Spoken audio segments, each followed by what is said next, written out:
Good morning, students. Today we have learned linear equation in two variables. What is the mean by linear equation in two variables? Here given the definition on the board. See here, an equation which contains two variables and degree of each term containing variables in one is called as a linear equation in two variables. Means ज्या समीकरणामध्ये दोन चल असतील आणि त्या प्रत्येक चलाची कोटी ही किती असेल? एक असेल. त्याला काय म्हणतो आपण? दोन चलातील रेषीय समीकरण. बरोबर. मग रेषीय समीकरण लिहिण्याचं जनरल रूप काय आहे किंवा जनरल फॉर्म काय आहे? तर here given the general form of the linear equation in the two variables. x plus by plus c is equal to 0. Here a, b, c are the real numbers. Here given the a, b, c are the real numbers. Then a and b is not equal to 0 at the same time. This condition is satisfied. This is called as a linear equation in two variables. Here given general form म्हणजेच काय आहे? इथे सामान्य स्वरूप आहे किंवा सामान्य रूप आहे दोन चलातील रेषीय समीकरणांचे. मग काय आहे ते दिलेलं? तर x अधिक by अधिक c बरोबर 0. म्हणजेच a, b, c ह्या कशा असल्या पाहिजे? तर वास्तव संख्या असल्या पाहिजे आणि त्याची प्रत्येक चलाची कोटी ही काय असली पाहिजे? तर एक असली पाहिजे आणि a आणि b ह्या बरोबर एकाच वेळेला 0 नसलं पाहिजे. ह्या जर कंडिशन ह्या जर अटी तो परिपूर्ण करत असेल तरच त्याला आपण म्हणणार काय म्हणणार? तर linear equation in two variables. Here given the some activity cm 4m plus 3n is equal to 12. And second equation here given 3x square minus 7y is equal to 30. Then find out the given equations are the linear equation in two variables. Yes or not? इथे तुम्हाला identify करायचं आहे, ओळखायचं आहे की हे जे मी दिलेले दोन समीकरणं आहेत की दोन चलातील रेषीय समीकरणं आहेत की नाही आहेत ही तुम्हाला ओळखायची. मग इक्वेशन 1 मध्ये पहिल्यांदा बघा आपण काय केलं जनरल फॉर्ममध्ये की ए, बी, सी ह्या कशा पाहिजे? तर रिअल नंबर पाहिजे, वास्तव संख्या पाहिजे. बरोबर. मग आता बघा इथे आपल्याला 4, 3 आणि 5 हे काय आहे? तर रिअल नंबर, वास्तविक संख्या आहे. बरोबर. तसंच चलाची कोटी किती असली पाहिजे? तर एक असली पाहिजे. आहे इथे डिग्री एमची एक आहे, एनची पण डिग्री एक आहे. म्हणजेच हा काय येणार आहे? तर this is a linear equation in two variables. This is a linear equation in two variables. Equation number 1. But here the equation number 2, 3x square minus 7y is equal to 30. Here given the square, then degree is 2. One variable have a degree is 2. Therefore, this is a not linear equation. म्हणजे हे काय? दोन चलातील रेषीय समीकरण नाही. तुम्हाला एक मार्काला question विचारलं होतं की आयडेंटिफाय करा की लिनियर इक्वेशन आहे किंवा नाही. मला हे समजलं असेल त्या बेसवर आपण काही प्रॉब्लेम्स बघूया. Practice set 1.1 given equation 1. Here given the simultaneous equation. Here given the 3a plus 5b is equal to 26 and second a plus 5b is equal to 22. Here given the two equation. First we can observe it. पहिल्यांदा काय करायचं आहे? जे समीकरण दिले आहे त्यांचं तुम्ही निरीक्षण करायचं आहे, ऑब्झर्वेशन करायचं आहे. या समीकरणामध्ये आपण नीट निरीक्षण केलं तर here 3a, here a only, here 5b, here 5b. म्हणजे इथे पण 5 आहेत, इथे पण 5 आहेत. मग दोघांमधून आपण जर ह्याचं सबस्ट्रॅक्शन केलं ह्या दोन्ही इक्वेशनचं तर 5 इथे कॅन्सल होतील, कट होतील. म्हणजे आपण काय करतोय? पहिल्यांदा इक्वेशनला नंबर 1 देऊया आणि सेकंड इक्वेशनला सेकंड नंबर देऊया.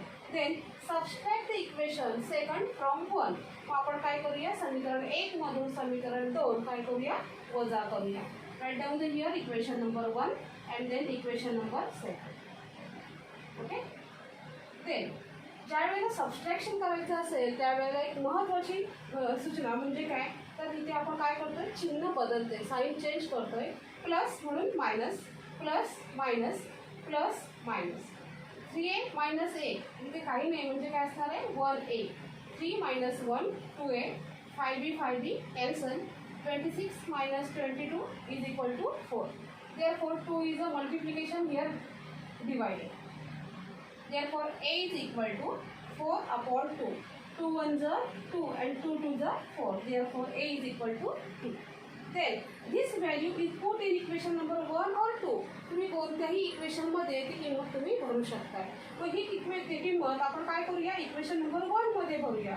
मग इक्वेशन नंबर काय आहे 1, तर 3a plus 5b is equal to 26. मग ही व्हॅल्यू कोणाची आहे, तर एची आहे. मग therefore 3 into 2 plus 5b is equal to 26. 3 two 6, 5b जसंच्या तसं, देन 26. 6 इथे प्लस आहे, तिकडे कसे होतील minus. 3 two 6, then 26 minus 6 is equal to 20. Therefore 5 is a multiply, then here divide. Therefore b is equal to 20 upon 5. 5 1s are 5 and 5 4s are 20. Therefore b is equal to 4. Therefore solution set a and b is equal to 2 and 4. This is a ही काय आहे, समीकरणात दिलेल्या समीकरणाची उकल आहे. This is the given solution set. Well, to this equation. Here given the second equation, practice set 1.1. 5m minus 3n is equal to 19 and m minus 6n is equal to 96. Here first we observe this equation. These equation are in the general form, yes or not. पहिल्यांदा काय करायचं आहे, तर observation करायचं आहे. दिलेले जे समीकरणं आहेत ही जनरल फॉर्ममध्ये आहेत का. Which is general form. General form काय होतं, तर x plus b y plus c is equal to 0. Okay, मग हे जनरल फॉर्ममध्ये आहेत का, तर दोन्ही इक्वेशन दिलेले हे जनरल फॉर्ममध्ये आहेत. मग write down the first equation, give the number, equation number 1 and second equation, write down the second equation. Okay, then observe again, this is both equation are observed. Here 5m, here m only, here 3n, here 6n, here 19, here 7, here 5 or here only 1. Then we can multiply the equation number 2 by 5. आपण काय करूया, 5 ने multiply करूया equation number 2 ला. का बरं, तर आपल्याला कुठलं तरी एक सहगुणक इथे काय करायचं आहे, समान करायचं. कुठला तरी एक सहगुणक, म्हणजे इथे 5m, तर इथे पण आपल्याला काय करायचं आहे, कोएफिशियंट 5 आणायचं. मग त्यासाठी आपण काय करतोय, ते इक्वेशन नंबर 2 ला 5 ने मल्टिप्लाय करतो. Equation second multiply by 5. मग 5 ने मल्टिप्लाय करा. 5 1s 5, 5 6s 30 and 5 7s 35.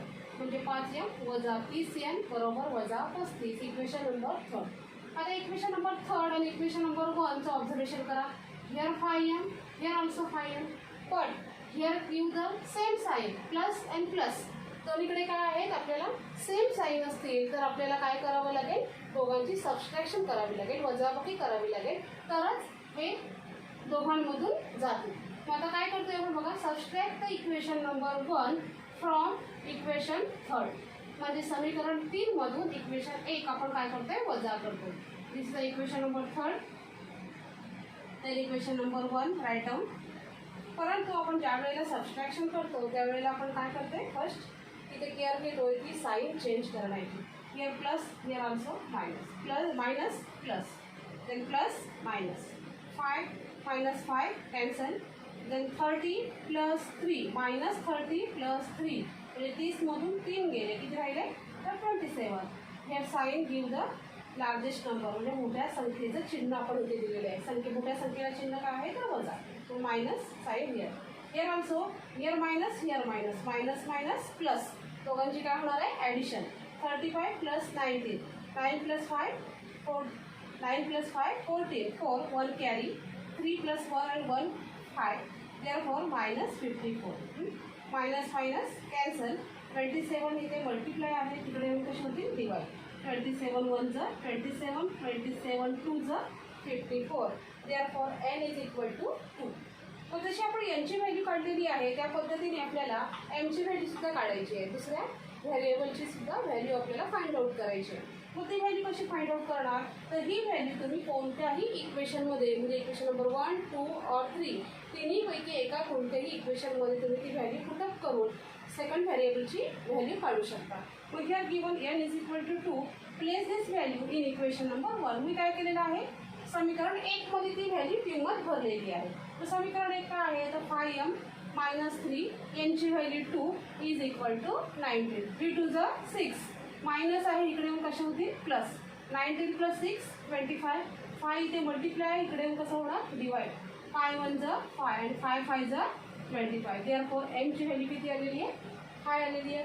Therefore the solution set mn is equal to 5 and 2 are the solution of given equation. Okay, so much students. Let us take the third example of simultaneous. Here given the 99x plus 101y is equal to 499. 101x plus 99y is equal to 501. First observe this equation are in the simultaneous in general form. Okay. Then write down the first example is equation number 1 and then equation number 2. Both so examples are observed first. Here given the 99, here also 99, here 101, here also 101. Then interchange the value. Only interchange the coefficient किंवा सहगुणक आपल्याला फक्त interchange आदला बदल झालेले आपल्याला इथे दिसत आहेत. मग अशा वेळेला काय करायचं तर adding the equation number 1 and 2. पहिल्यांदा आपण काय करतोय ह्या दोन इक्वेशनची ऍडिंग करतोय. Write down the first exam equation, then write down the second equation and adding 9 + 1 10 0 1 carry 9 + 1 10 0 1 carry 1 + 1 2 101 + 99 200 and here 499 + 501 9 + 1 10 0 1 carry 9 + 1 10 0 1 carry 4 + 5 9 and 1 10. Here 200 200 1000 म्हणजे आपण जर ऑब्झर्व केलं तर इथे हे 200च्या टेबल मध्ये आलेले आपल्याला अंक दिसतात. मग आपण काय करूया बोथ साइड डिवाइडेड बाय 200 म्हणजेच इक्वेशनला हे आपण काय करतोय 200 ने भागतोय. मग 200x 1 ज 200 200y 1 ज 200 and 205 ज 10 means x plus y is equal to 5. 200 1 ज 200 200 1 ज 200. Therefore x plus y is equal to 5. Equation number 3.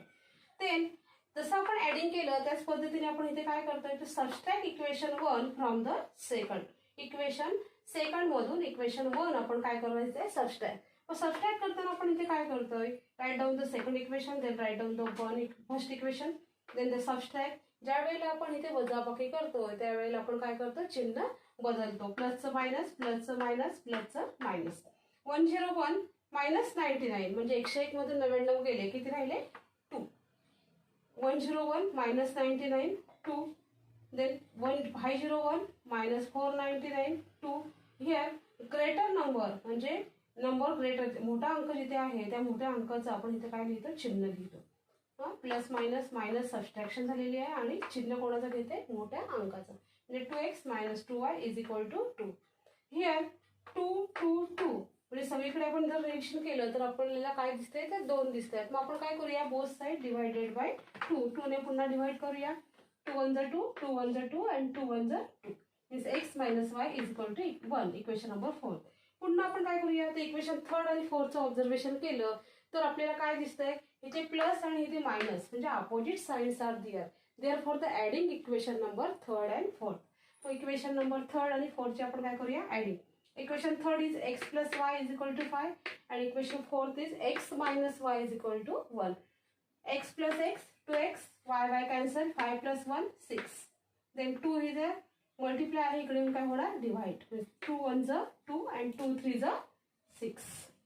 Therefore x is equal to 3. Then place this value in equation number 3rd.